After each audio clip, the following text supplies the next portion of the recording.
자, 5페이지 상가건물 임대차보법을 보겠습니다. 뒤에 판서를 지우진 않았어요. 주택임대차보법하고 상가건물 임대차보법은 구조가 똑같다 그랬습니다. 구조가 똑같은데 규정 내용만 조금 달라요. 그것만 조금 주목해서 봐주시면 됩니다. 먼저 자, 재정 목적을 생각해 봅니다. 주택임대차보법은 주거용 건물의 전부 또는 일부 임대차에 적용이 된다 그랬어요. 그런데 상가건물 임대차보법은 재정 목적이 영업용 상가건물이에요. 영업용 상가건물의 전부 또는 일부 임대차에 대해서 민법상 특례를 정했다 이렇게 되어 있습니다. 영업용 상가건물의 전부 또는 일부 임대차 이렇게 되어 있죠. 이때 영업용 상가건물인지 아닌지도 계약 당시 실지 용도로 판단합니다. 자, 여기서 중요한 게 영업용이에요. 영업용. 물건 사고 파는 걸 얘기하는 거죠. 따라서 공장, 창고, 공장이나 창고 자체는 영업용이 아니죠. 그러니까 공장, 창고 등에 대해서는 상가건물 임대차보법이 적용되지 않습니다. 그래서 상가건물 임대차보법이 적용이 되려면 그 적용 범위, 일단 물적 적용 범위가 사업자 등록이 가능한 영업용 상가건물입니다. 영업용 상가건물. 자, 계약 당시 실질적으로 영업용 상가건물로 사용되고 있다면 상가건물 임대차보법이 적용이 된다라는 거죠. 두 번째, 주택임대차보법은 국민의 주거생활의 안정이었었죠. 근데 상가건물은 국민의 경제생활의 안정을 보장하는 목적. 경제생활. 따라서 상인법은 주임법과는 달리 법인이 임차인인 경우에도 적용이 됩니다. 여기 다른 점이죠. 주택임대차보법은 국민의 주거생활의 안정을 보장을 목적으로 하기 때문에 법인이 임차인인 경우에 법인은 주거생활을 하지 않으니까 원칙적으로 주임법이 적용이 안 됐어요. 그러나 상가건물 임대차보법은 임차인의 경제생활의 안정을 보장을 목적으로 하기 때문에 임차인이 법인인 경우에도 원칙적으로 적용이 된다라는 거예요. 그걸 기억하셔야 된다. 거기에다가 주택임대차보법에는 없는 게 하나 추가가 됩니다. 어떤 게 있냐? 보증금이 일정액 이하의 경우에만 적용이 됩니다. 따라서 보증금이 법에서 정한 것을 초과하는 경우, 이걸 초과임대차라고 합니다. 초과임대차의 경우에는 상인법이 적용이 안 됩니다. 자, 여기서 이 보증금은 첫째, 환산보증금을 말합니다. 환산보증금이란 보증금에다가 플러스 월단위 차임, 월세라고 보통 얘기하죠. 여기다가 100을 곱해요. 그래 합쳐요. 이게 환산보증금입니다. 이렇게 환산보증금이 법에서 규정한 액수 이하의 경우에만 상인법이 적용이 된다라고 기억하시면 돼요. 그 기준이 한 장을 넘기면 6페이지에 4단계가 있습니다. 기준이. 서울, 수도권, 광역시, 그 밖의 지역 이렇게 4단계로 나눠져 있습니다. 그 구체적인 액수는 언제 개정될지 모르니까 나중에 암기하시고 예를 하나만 기억합니다. 서울의 경우에 환산보증금이 9억 이하여야 돼요. 서울의 경우에 환산보증금이 9억 이하의 경우에만 상가건물 임대차보법이 적용이 됩니다. 그러면 예를 들어서 서울의 경우에 서울 보증금이 5억이야. 월세가 450만 원이야. 그러면 환산보증금은 5억에다가 450만 원 곱하기 100, 4억 5천이죠. 합하면 9억 5천이 돼요.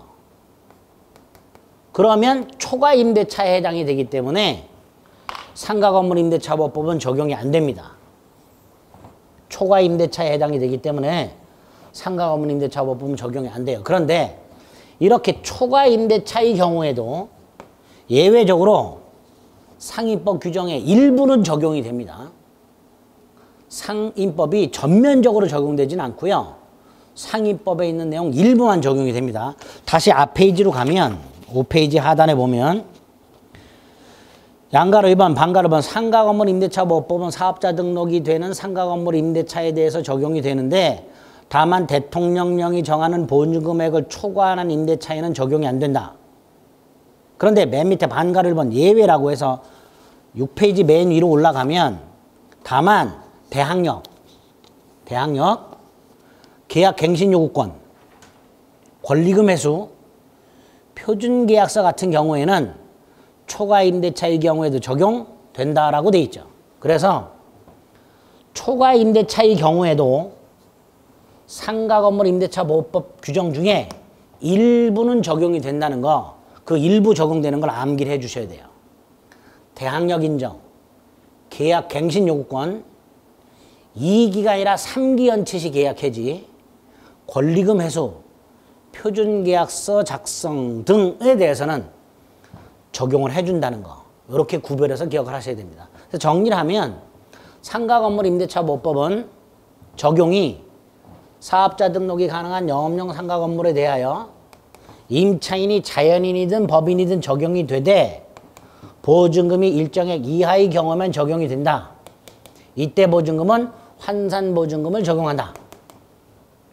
따라서 대통령령에서 정하는 그 기준금액을 초과하는 임대차의 경우에는 상가건물 임대차보호법이 적용되지 않는다. 다만 그 초과 임대차라 하더라도 대항력 부여와 같은 몇 가지 규정은 예외적으로 적용을 해주고 있다. 이렇게 기억을 해주시면 되겠습니다.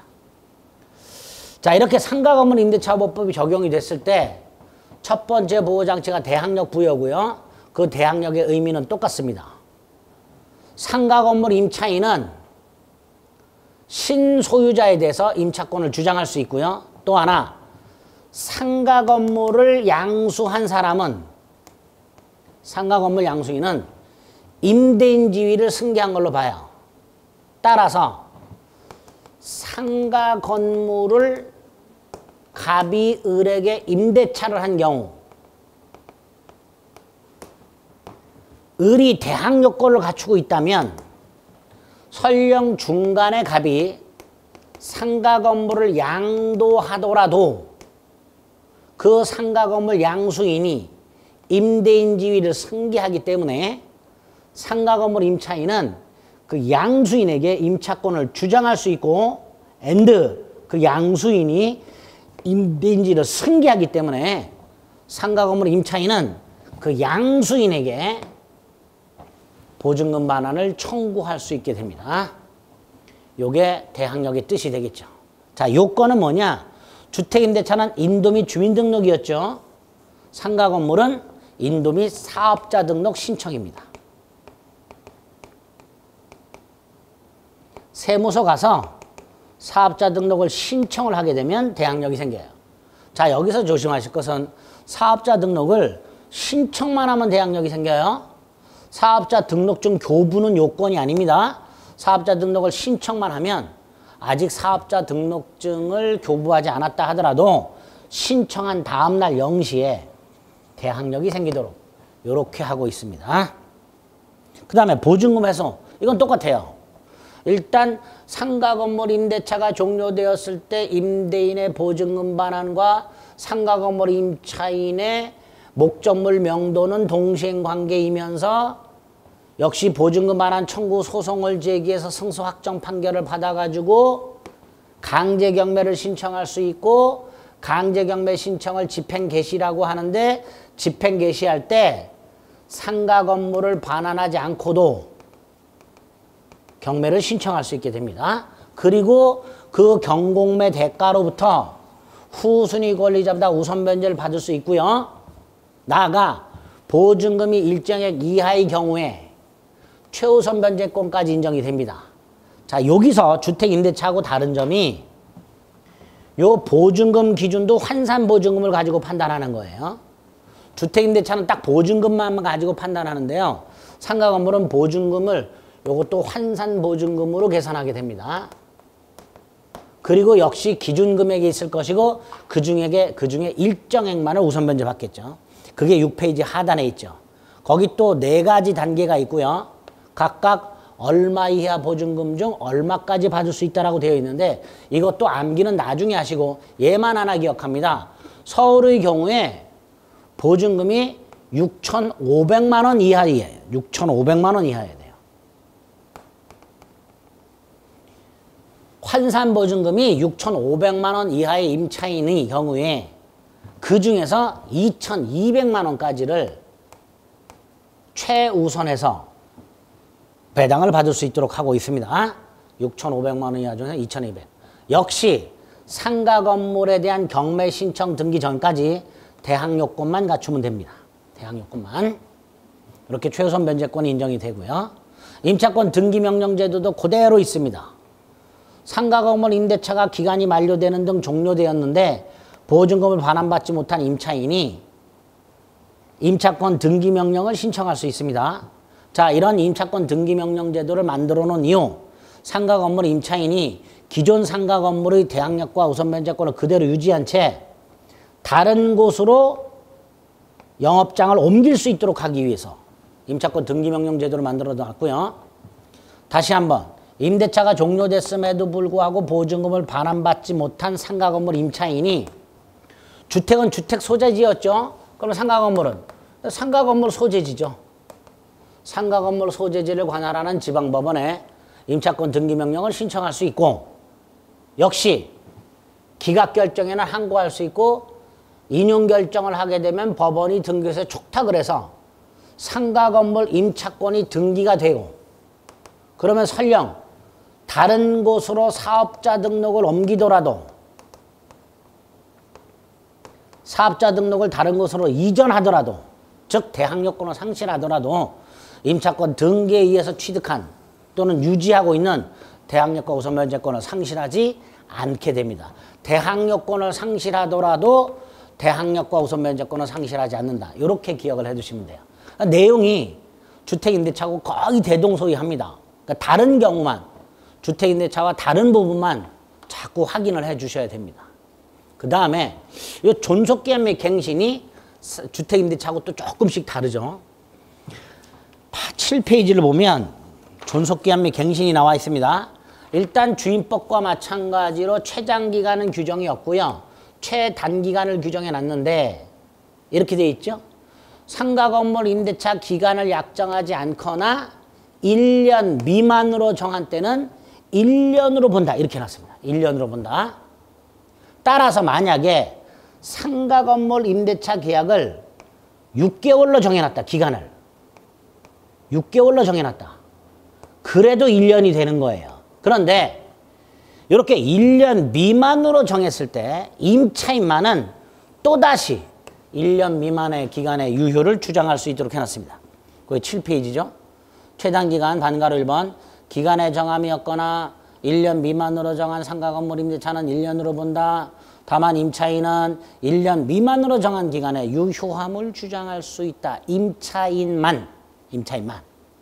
그 다음에 갱신. 자, 약정갱신 얼마든지 가능하고요. 두 번째 법정갱신이 있어요. 자, 법정갱신의 요건. 계약갱신에서 갱신 요구권인데 갱신 요구권을 먼저 보죠. 주택임대차와 마찬가지로 상가 건물도 약정갱신 가능하고요. 법정갱신 가능하고요. 갱신 요구 가능합니다. 자, 먼저 갱신 요구를 봅니다. 양가로 2번. 임차인의 갱신 요구권에 의한 갱신. 임대인은 임차인이 임대차 기간이 만료되기 6개월 전부터 1개월 전이에요. 주택임대차는 6개월 전부터 2개월인데요. 상가 건물은 6개월 전부터 한 달 전이에요. 여기 달라요.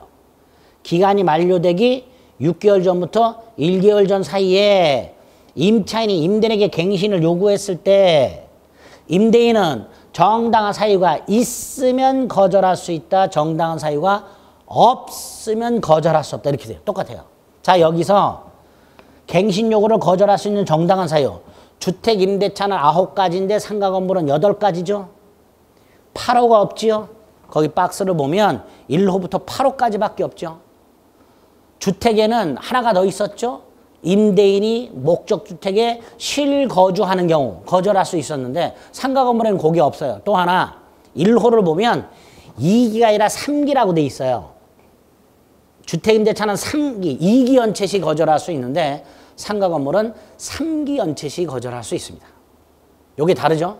또 하나 주택임대차는 임차인의 갱신 요구권을 1회에 한해서만 행사할 수 있어요.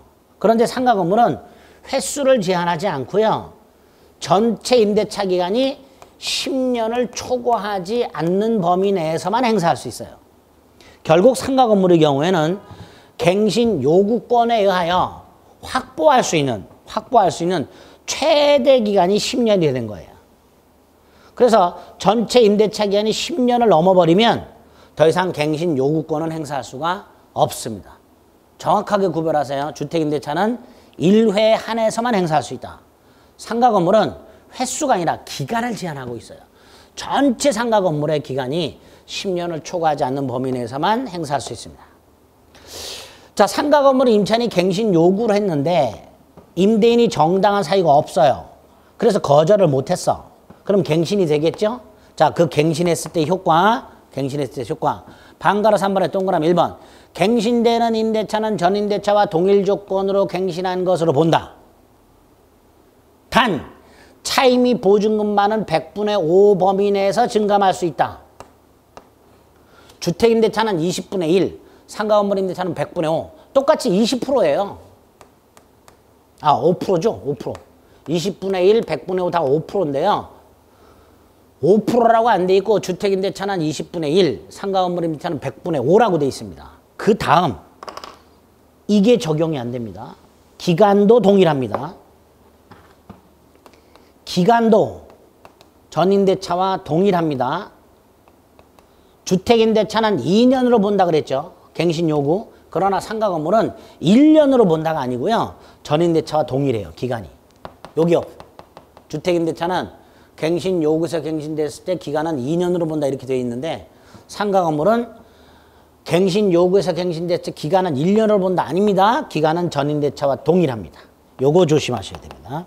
어쨌든 반가로 2번 최초 임대차 기간을 포함해서 10년을 초과하지 않는 범위 내에서만 행사할 수 있다는 거 하고요. 반가로 3번 동그라미 1 갱신되는 임대차는 전임대차와 동일 조건 기간도 동일 다만 차임과 보증금만은 100분의 5 범위 내에서 증감할 수 있도록 하고 있습니다. 그 다음에 넘기면 코로나 때문에 갱신 요구 임시 특례가 있습니다. 이건 나중에 말씀드리고요. 4번을 봅니다. 법정갱신. 자, 상가 건물 임대차도 법정갱신이 있어요. 요건이 있고 효과가 있습니다. 여기서 요건. 주택임대차는 두 가지죠. 임대인이 통지하지 않은 경우하고 임차인이 통지하지 않은 경우. 근데 상가 건물은 임차인이 통지하지 않은 경우는 빠져 있습니다. 임대인이 통지하지 않은 경우만 법정갱신돼요. 그것도 6월부터 1월까지 사이예요. 자, 읽어보겠습니다. 묵시의 갱신 동그라미 1번 임대인이 갱신 요구기간이라고 돼 있죠. 갱신 요구기간이 6월부터 1월까지죠. 그러니까 기간이 만료가 되기 전 6개월 전부터 한 달 전 사이에 임대인이 통지하지 아니한 경우에 법정갱신이 됩니다. 임차인이 통지하지 않은 경우 그건 갱신 요건이 아니에요. 법정갱신 요건이 임대인이 통지하지 않은 경우만 법정갱신 요건입니다. 자, 이때 법정갱신의 효과 전임대차와 동일합니다. 차임과 보증금도 동일합니다. 법정갱신 되었을 때 차임과 보증금도 전임대차와 동일해요. 기간만 1년으로 봅니다. 기간만. 그리고 임차인만 해지 통지할 수 있어요. 3개월이 경과하면 해지가 됩니다. 이게 상가건물 임대차의 법정갱신의 요건과 효과입니다. 그래서 주택임대차도 마찬가지고 상가건물 임대차도 마찬가지고 법정갱신의 요건 효과하고요. 갱신 요구에 한 요건과 효과를 반드시 구별해서 기억하셔야 됩니다. 아주 헷갈리게 돼 있어요. 주임법하고 상임법이. 정확하게 구별해서 기억하셔야 됩니다. 묵시의갱신 동그라미 1. 두 번째 줄. 기간이 만료된 때 전임대차와 동일한 조건으로 다시 임대차한 것으로 본다. 차임 및 보증금도 전임대차와 동일 조건이다. 다만 존속기간만은 1년으로 본다. 동그라미 법정갱신되었을 때 기간은 1년으로 보되 임차인만은 언제든지 해지 통고할 수 있고 임대인이 해지 통고를 받은 날로부터 3월이 경과함으로써 그 해지 효력이 생기게 됩니다. 이렇게 기억을 해두셔야 됩니다. 여기에 상가금원 임대차의 존속기간 보장 및 갱신에 관련된 내용들입니다. 주택 임대차하고 조금 다르게 되어 있어요. 그 조금 다르게 되어 있는 걸 여러분들이 구별하실 수 있어야 됩니다. 그 다음에 주택 임대차에는 없는 권리금 회수 보장 제도가 있습니다.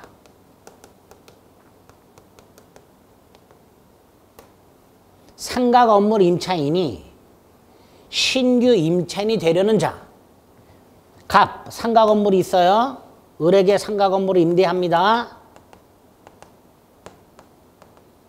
얘가 보증금 외에 시설 따위를 하죠. 인테리어 비용, 시설비 등. 이게 나중에 권리금이 되잖아요. 그런데 상가 건물 임차인이 더 이상 영업을 하지 않고 나가려고 해요. 나갈 때 이 시설비 등이 아깝잖아요. 그러니까 신규 임차인이 되려는 자,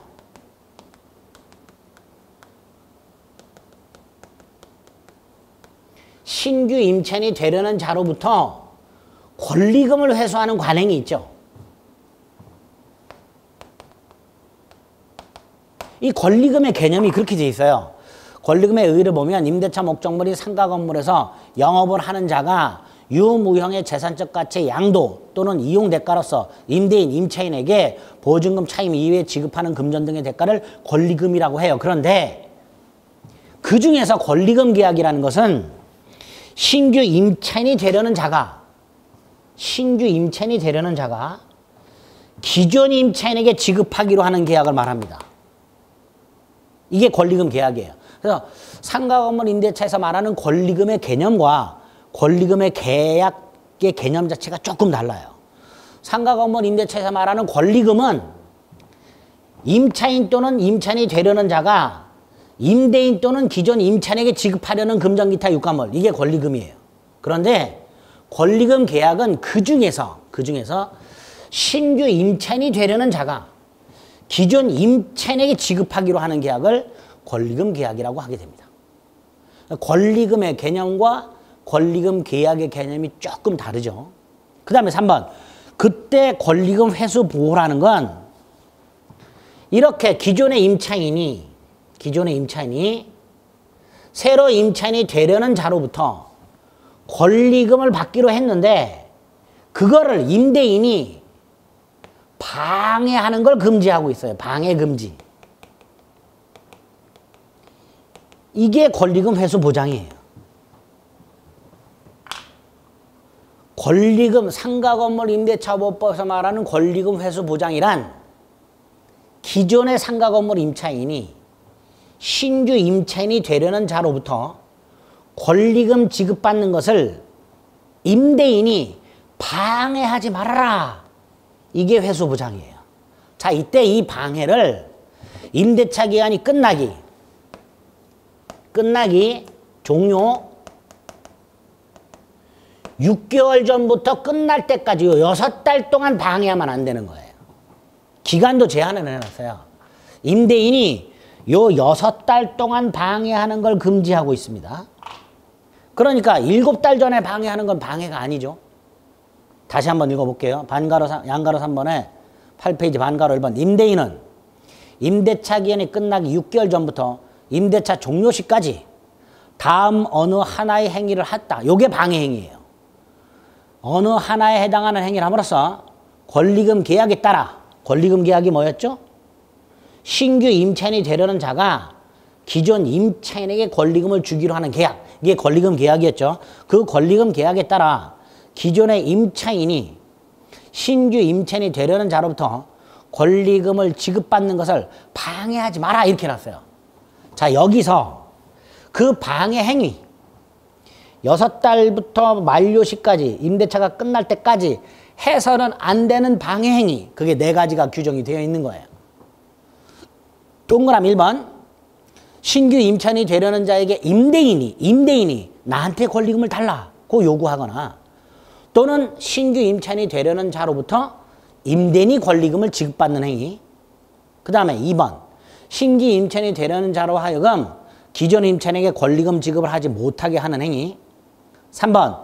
신규 임차인이 되려는 자에게 현저히 고액의 차임과 보증금을 요구하는 행위. 4번. 정당한 사유 없이 신규 임차인이 되려는 자와의 계약 체결을 거절하는 행위. 요 네 가지가 방해 행위가 되는 거예요. 결국 상가 건물 임차인의 권리금 회수 보장이란 새로 임차인이 되려는 자로부터 기존 임차인이 권리금을 지급받을 수 있는데 그거를 임대인이 6달 동안 여기 동그라미 1, 2, 3, 4에 정해진 행위를 함으로써 방해하는 것을 금지하고 있는 거예요. 결국 요 6달 동안 1부터 4번까지 행위를 금지하고 있는 거예요. 이게 회수보장이에요. 6달 동안 임대인은 1번에서 4번까지 정해진 행위를 하지 말아라! 이렇게 되는 거예요. 자, 그 중에서 4번이 문제가 됩니다. 4번이 뭐죠? 갑이 새로 임차인이 되려는 자와의 계약 체결을 거절하는 경우가 4번이죠. 그런데 요 4번의 경우에는 정당한 사유 없이는 거절 못하도록 하고 있어요. 요 4번만 따로 보면 임대인이 정당한 사유가 있고 없고로 나눠지는 거예요. 정당한 사유가 있으면 새로 임차인이 되려는 계약 체결을 거절할 수 있어요. 이건 방해가 아니야. 반대로 정당한 사유가 없으면 거절을 못해요. 이때 거절하면 방해가 되는 거예요. 다시 한번 6달 동안 기존의 임대인이 신규 임차인이 되려는 자로부터 그 자와의 계약 체결을 거절하더라도 방해가 아닌 경우가 있단 말이죠. 자, 어떤 게 있을까요? 한 장을 넘겨보면 9페이지 위에서 두 번째 줄 단 다음의 경우에는 정당한 사유가 있는 것으로 본다. 즉 임대인이 신규 임차인이 되려는 자와 계약 체결을 거절하더라도 정당한 사유가 있으니까 방해가 아니다. 네 가지가 있죠. 1호 신규 임차인이 되려는 자가 돈이 없어. 자력이 없어. 2호 신규 임차인이 되려는 자가 의무를 위반할 염려가 있어. 3호 그 목적물인 상가 건물이 1년 6개월 동안 문이 닫혀 있었어. 영업활동을 하지 않고 있었어. 4. 신규 임차인이 되려는 자, 임대인이 선택한 신규 임차인으로부터 기존 임차인이 권리금을 받았어. 이 네 가지 경우에는 신규 임차인이 되려는 자와의 계약 체결을 거절하더라도 방해가 아니게 됩니다. 방해가 아니게 된다. 그 다음에 세 번째, 여기 보세요. 정당한 사유가 없으면 거절을 못하죠. 그런데 정당한 사유가 없음에도 불구하고 거절한 경우 이건 방해가 되죠. 자, 요 경우에 정당한 사유가 없음에도 불구하고 거절함으로써 방해가 된 경우 자, 반가로 1번 임대인이 반가로 1에 위반하여 즉 정당한 사유가 없음에도 불구하고 계약 체결 따위를 거절함으로써 즉 임차인이 신규 임차인이 되려는 자로부터 권리금을 회수하는 걸 방해한 경우 기간 만료 전 6개월 전부터 종료 시까지 6달 동안 1번에서 4번까지 행위를 함으로써 임차인이 권리금을 회수하는 걸 방해한 경우에 임대인은 그 손해를 배상할 책임이 있다는 거죠. 그리고 그 손해배상액도 한도를 정해놨어요. 그건 나중에 합니다. 어쨌든 임대인이 방해를 했다면 방해 행위에 해당이 된다면 손해를 배상해야 한다. 이렇게 되죠. 자, 이때 임차인의 손해배상 청구권 언제까지 행사하는가를 규정해 놨어요. 천년 만년 행사할 수 있는 게 아니라 꼭 암기하셔야 됩니다. 임대인에게 손해배상을 청구할 권리는 임대차가 종료한 날로부터 3년 내에 행사하라. 3년 내에 행사하지 않으면 시효가 완성돼서 소멸한다 라고 해놨습니다. 여기까지 권리금 회수 보장을 기억을 해주시면 되겠습니다. 이게 상가 건물 임대차가 됩니다. 그 다음에 주택임대차에도 표준계약서가 있는데 주택임대차는 주택임대차 표준계약서밖에 없는데 상가 건물의 경우에는 표준계약서가 두 종류가 있습니다.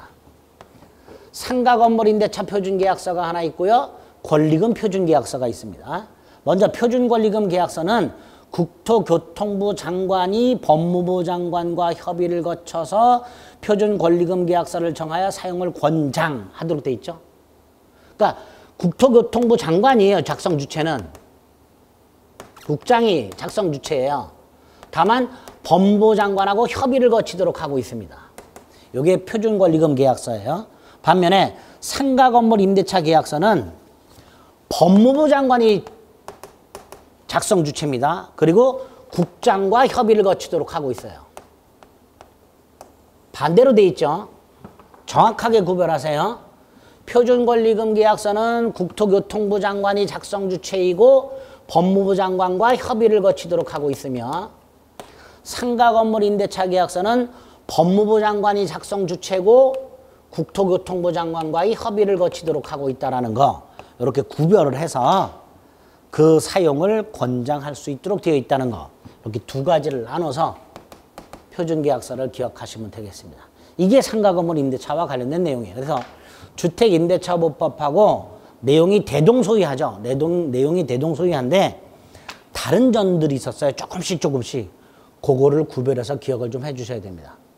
주택임대차보법하고 상가건물 임대차보법 내용이 좀 복잡해요. 조문 자체가 한 번에 딱 정밀하게 만들어 놓은 게 아니라 그때그때 필요에 따라서 개정도 하고 신설도 하고 이렇게 하다 보니까 조문 자체가 약간 일관성이 없고 복잡하게 되어 있습니다. 그거를 여러분들이 명확하게 지난 시간에 했던 주택임대차보법 내용과 지금 반 상가건물 임대차보법 내용을 구별을 꼭 해두셔야 됩니다. 이건 시험에서도 중요하지만 여러분들이 나중에 중개사업을 하실 때에도 가장 많이 써먹는 법이에요. 그러니까 정확하게 구별하고 계셔야 상담도 정확하게 해주실 수 있는 거고 대답도 정확하게 해줄 수 있어요. 이거 제대로 이해 못하고 암기 못하고 계신 중개사분들도 대단히 많습니다. 대답 제대로 못하시는 분들이 대단히 많아요. 그런데 일단 조문이 기본이니까 주임법과 상임법이 어떻게 규정이 되어 있는가 이걸 명확하게 구별을 좀 해 주셔야 된다는 거 다시 한번 부탁을 드리겠습니다. 자, 이렇게 민특법 중에서 가장 중요한 주택임대차보법과 상가건물 임대차보법의 내용 중에서 아주 중요한 것들을 기준으로 몇 가지를 간단하게 뼈대를 잡아드렸습니다. 앞으로 달달달 암기해 주실 필요가 있다는 거 다시 한번 부탁 말씀드립니다. 자, 집합건물이 소유의 관리에 관한 법률을 안 본다고 했고요. 자, 이제 9페이지에 보면 세 번째 가등기 담보 등에 관한 법률이 나와 있습니다. 줄여서 가등기 담보법이라고 하겠습니다. 이 가등기 담보법은 출제되는 경우 내용이 두 가지예요. 하나가 가등기 담보법이 적용되기 위한 요건, 적용 범위 요거 하나 하고요. 또 하나가 가등기 담보권 이란 것을 실행하는 방법 두 가지가 있어요. 임의경매가 하나 있고요. 귀속청산이라는 게 있어요.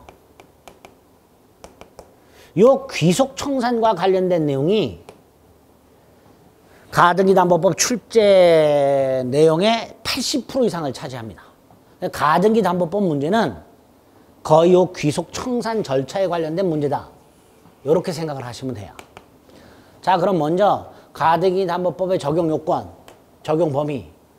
가등기 담보법이란 게 왜 만들어졌는지를 생각하면 적용 요건이 나옵니다. 자, 왜 만들어졌는지를 생각해 보겠습니다.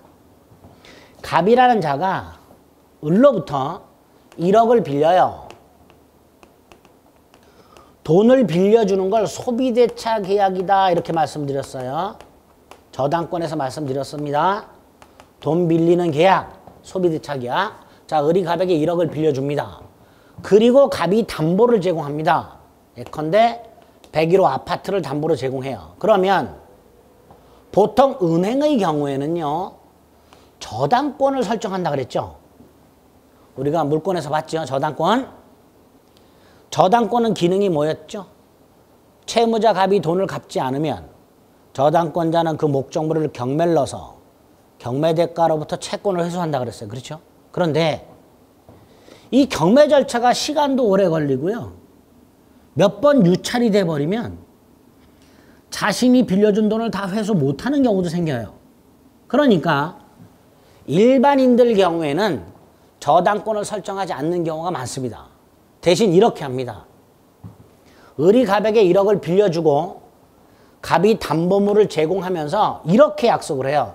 만약에 갑이 돈을 갚지 못하면 대신 101호 소유권을 이전해 주기로 약속을 해요. 갑이 돈을 갚기로 한 날짜에 돈을 갚지 못하면 아예 101호 소유권을 을에게 넘겨주기로 약속을 합니다. 요거를 대신 물건으로 갚기로 하는 약속, 대물변제 예약이라고 해요. 자, 이때 을은요, 갑이 돈을 안 갚으면 저 101호 소유권을 가져와야 되는데 나중에 갑이란 놈이 돈을 못 갚게 되었을 때 저 101호를 감추거나 다른 데 팔아먹는 경우가 생길 수가 있어요. 그러니까 을은 나중에 진짜로 갑이 돈을 갚으면 상관이 없겠지만 돈을 갚지 못했을 때 101호 소유권을 안전하게 가져올 수 있는, 을이 101호 소유권을 안전하게 가져올 수 있는 방법을 생각하게 됩니다. 그 방법이 뭐냐? 을의 이름으로 가등기를 미리 해놔요. 그랬다가 나중에 갑이 돈을 갚지 못하면 본등기를 해가지고 소유권을 가져옵니다. 요거를 가등기 담보라고 해요. 요거를. 요런 경우 하나 있고요. 또 하나는 아예 을에게 소유권 등기를 넘겨줍니다. 미리. 그래서 저 101호 등기부를 열람을 해보면 소유권자 을이라고 등기가 되어 있어요. 그런데 이때 등기는 소유권자 을로 되어 있지만 그건 소유권이 아니라 양도담보권이라고 불러요. 담보물권이에요. 이걸 양도담보라고 합니다. 그리고 나중에 돈을 갚지 못하면 그게 소유권으로 바뀌어버려요. 양도담보권이었다가 갑이 돈을 갚지 못하면 소유권으로 바뀌어버립니다. 등기는 그대로 소유권 등기야. 그런데 돈 갚기 전에는 양도담보권이었다가 돈을 못 갚으면 뭘로 바뀐다고? 소유권으로 바뀝니다. 이걸 양도담보권이라고 해요. 근데 이 양도담보권의 경우에는요, 을이 소유권자로 등기가 되어 있기 때문에 을이라는 놈이 중간에 팔아먹는 경우가 종종 생겨요. 만약에 을이 중간에 팔아먹어버리면 모르고 산 사람은 소유권을 취득하게 돼요. 을과 거래한 제3자는 선이라면 소유권을 취득해. 그러면 갑의 입장에서는 나중에 1억을 갚더라도 등기를 되찾아오지 못하는 이런 경우가 생겨버려요. 그래서 세 번째 방법. 을에게 소유권 등기를 넘겨주면서 갑이 불안하니까, 을이 중간에 팔아먹을 수 있으니까 갑이 불안하잖아요. 그래서 채무자 갑의 이름으로 환매권을 등기해놔요. 이렇게 환매권을 등기해놨다가 나중에 갑이 돈을 갚으면서 환매권을 행사해서 등기를 갑이 소유권 등기를 되찾아오게 됩니다. 요거를 매도담보라고 해요. 요 세 가지를 변칙담보, 비전형담보 이렇게 불러요. 변칙담보, 비전형담보. 자, 어찌됐건 을이 갑에게 돈을 빌려줘요. 그리고 돈을 못 갚으면 을이 소유권을 가져와요. 이때 이 101호가 3억짜리야. 근데 을은 1억을 빌려줬어. 1억을 빌려줬는데 못 받았어. 대신 3억짜리를 가져가, 을이. 그러니까 을이 폭리를 취하게 돼요. 그걸 방지할 목적으로 만들어진 게 가등기 담보 등에 관한 법률이에요. 자, 가등기 담보법의 제정 목적.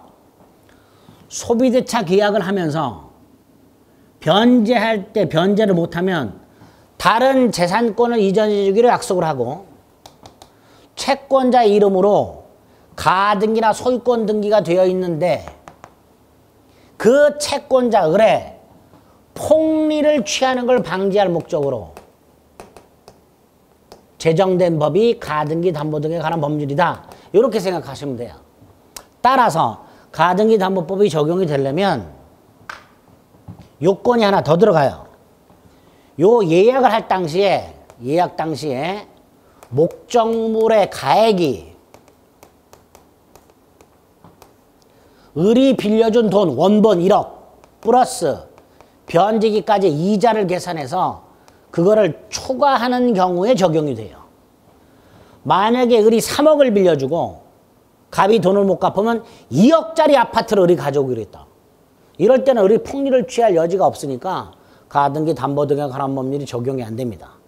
자, 어쨌든 가등기 담보법은 이렇게 돈을 빌려주되 돈을 못 갚으면 다른 재산권을 넘겨받기로 약속을 하는데 그 다른 재산권의 가액이 빌려준 보다 훨씬 크기 때문에 나중에 채권자가 소유권을 가져감으로써 폭리를 취하는 경우가 왕왕 있다. 그걸 방지할 목적으로 만들어진 게 가등기 담보 등에 관한 법률이다. 그래서 가등기 담보법이 적용이 되려면 요건이 4가지입니다. 첫째가 빌려준 돈이 있어야 돼요. 소비대차 채권. 두 번째, 돈을 갚지 못하면 다른 재산권을 넘겨주기로 계약이 되어 있어야 돼요. 세 번째, 그 계약을 할 당시에 목적물의 가액이 원본과 이자 합을 초과해야 돼요. 네 번째, 채권자 이름으로 가등기나 소유권 등기가 되어 있어야 돼요. 채권자 이름으로 가등기나 소유권 등기가 되어 있어야 됩니다. 이럴 때 가등기 담보 등에 관한 법률이 적용이 됩니다. 자, 9페이지를 볼게요. 하단에 비전형 담보 또는 변칙 담보라고 되어 있는데 양가로 1번 법률이 인정하는 담보 방법. 이게 뭐죠? 저당권 같은 거. 그 이외의 형식을 이용해서 거래계에서 발달한 채권 우선 변제 확보 방법을 말한다. 양도담보, 매도담보, 가등기 담보 등이 있다. 양가로 1번 채권, 특히 금전 채권을 담보할 목적으로 빌려준 돈, 이걸 담보할 목적으로 채권자와 채무자 사이에 채무자 또는 제3자가 물상보증인이죠. 그 소유 부동산을 목적물로 하는 대물 변제 예약을 하고 동시에 채무자의 채무 불이행이 있다면 돈을 갚지 못하면 채권자가 예약 완결권 행사함으로써 발생하는 소유권 이전 등기 청구권을 보존하기 위한 가등기를 말한다. 을이 가등기를 해놨다가 나중에 갑이 돈을 갚지 못하면 그 가등기에 의한 본등기를 행사함으로써 소유권을 가져가는 것을 목적으로 하는 그런 가등기, 이걸 담보가등기를 한다. 그래서 양가로 3번 가등기 담보가 있고 양도담보, 매도담보가 있죠. 가등기 담보는 채권자 이름으로 가등기를 해두는 경우에요. 양도담보나 매도담보는 채권자 이름으로 소유권 등기를 해놓는 경우에요. 이 세 가지는 내용은 똑같은데요. 나중에 소유권을 취득할 때 조금 달라집니다. 양도담보나 매도담보는 소유권 등기가 되어 있기 때문에 갑이 돈을 못 갚으면 바로 소유권을 취득하는 반면에 가등기는 가등기만 되어 있기 때문에 나중에 소유권을 취득하려면 본등기를 따로 해야 돼요. 요런 차이만 있을 뿐입니다. 요런 차이만 있을 뿐 실질은 똑같아요. 가등기 담보권, 양도담보권, 매도담보권은 공히 채무자가 돈을 갚지 않으면 채권자가 다른 재산권을 가져가게 됩니다. 이런 게 가등기 담보, 양도담보, 매도담보라는 거다. 그래서 10페이지를 보면 가등기 담보 등에 관한 법률의 적용이라고 해서 양가로 1번 가등기 담보 등에 관한 법률은 차용물이 뭐예요? 빌려준 돈.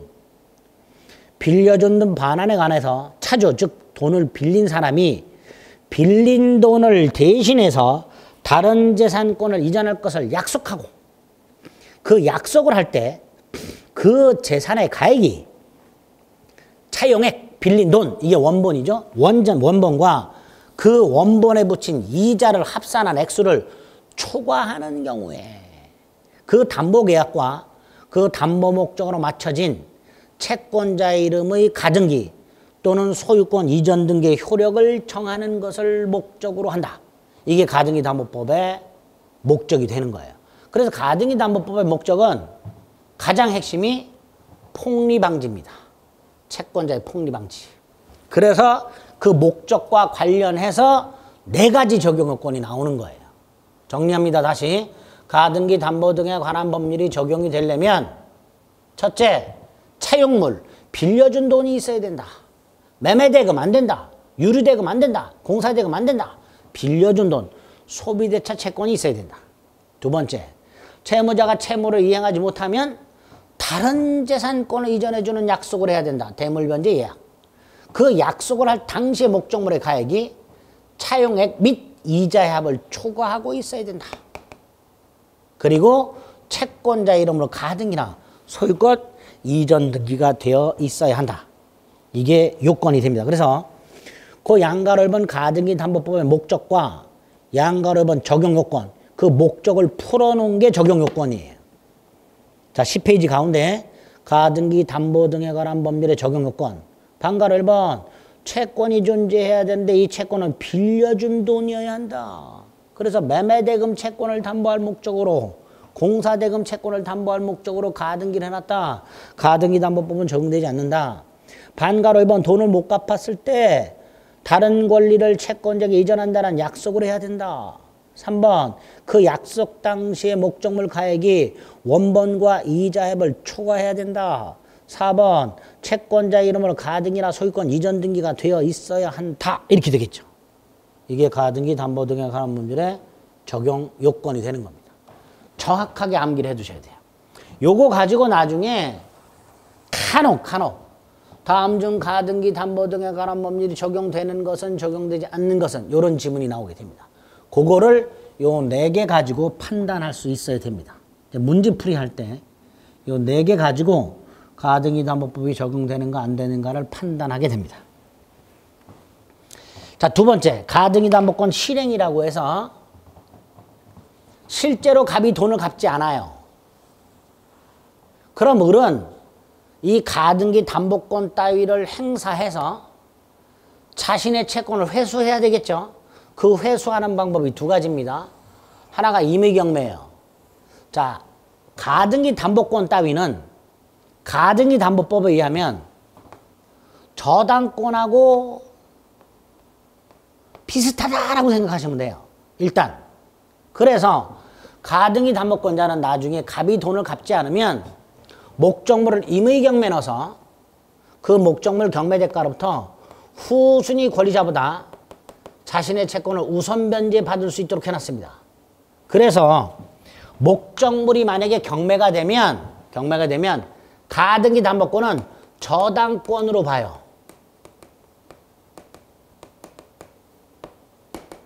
저당권이 설정된 걸로 봐요. 가등기 자체를 저당권하고 똑같이 봐요. 그러니까 나중에 갑이 돈을 갚지 않으면 가등기 담보권자는 저당권으로 보니까 목적물을 강제경매 아닙니다. 임의경매를 넣어서 우선 변제를 받을 수 있도록 해놨습니다. 저당권하고 똑같이. 또 하나가 귀속청산입니다. 귀속청산은 가등기 담보권자가 청산 절차를 거쳐서 소유권을 취득하게 됩니다. 요게 귀속청산입니다. 요게 핵심입니다. 가등기 담보법에서 핵심이 귀속청산이라고, 가등기 담보권자는 청산 절차를 거침으로써 그 목적물의 소유권을 취득하도록 하고 있는데 요 귀속청산 절차가 시험 문제에 집중해서 나오게 됩니다. 자, 귀속청산 절차. 기본 절차가 이렇게 됩니다. 기본 절차가 변제기가 됩니다. 돈 갚을 날짜가 됐어요. 근데 채무자가 돈을 갚지 않아요. 그러면 채권자는, 가등기 담보권자는 변제기 이후에 채무자 등에게 가등기 담보권을 실행하겠다 라고 통지를 합니다. 더 이상은 못 기다리겠다. 네가 언제 돈 갚을지 하염없이 기다릴 수는 없다. 가등기 담보권을 실행하겠다 라고 통지를 먼저 합니다. 그 통지가 채무자 등에게 도달하겠죠. 그 도달한 날로부터 2달을 기다려줍니다. 요거를 청산기간이라고 해요. 자, 2달을 기다렸는데 가등기 담보권 설정자인 채무자가 돈을 갚지 않았어. 2달을 기다려줬음에도 불구하고 돈을 갚지 않았어. 그러면 가등기 담보권자는 채무자에게 청산금을 지급하고, 청산기간 경고하여 청산금을 지급하고 본등기를 함으로써 소유권을 취득하게 됩니다. 물론 양도담보권자나 매도담보권자는 이미 소유권자로 등기가 되어 있기 때문에 청산금을 지급함으로써 소유권을 취득하게 됩니다. 조금 달라지죠. 가등기 담보권자는 가등기만 되어 있기 때문에 청산금을 지급하고 본등기까지 함으로써 소유권을 취득하는 반면에 양도담보권자나 매도담보권자는 이미 소유권자로 등기가 되어 있기 때문에 또다시 본등기를 할 필요 없고 청산금을 지급함으로써 소유권을 취득하도록 하고 있습니다. 이게 귀속청산 절차입니다. 이 기본입니다. 이 귀속청산 절차가 머릿속에 완벽하게 여러분들이 들어있어야 돼요. 그리고 이 귀속청산 절차에서 이 귀속청산 절차를 규율하는 몇 가지 조문들이 나옵니다. 그 조문들을 암기를 좀 해주셔야 됩니다. 일단 기본이 이런 절차를 거쳐야 된다는 걸 먼저 머릿속에 넣어둡니다. 구체적으로 어떤 절차가 필요한지는 시간을 조금 달리해서 보겠습니다. 10페이지에 보면 3번의 양가로 1번 소유권 취득에 의한 권리 실행이라고 이를 귀속청산이라 한다. 반가로 1번 가등기 담보권자가 목적 부동산의 소유권을 취득하는 형식으로 목적물의 가치를 취득하여 채권을 회수하는 방법을 말하는데 그 절차, 실행통지, 청산기간의 경과, 청산금 지급, 본등기를 통한 소유권 취득. 이게 핵심적인 절차가 되는 거예요. 자, 지금 프린터에는 딱 그것만 나와 있는데 그거와 관해서 추가적인 몇 가지 내용들을 시간을 조금 달리해서 살펴보도록 하겠습니다. 일단 이 절차를 머릿속에 꼭 넣어주세요. 나머지와 부실법은 시간을 좀 달리해서 살펴보도록 하겠습니다.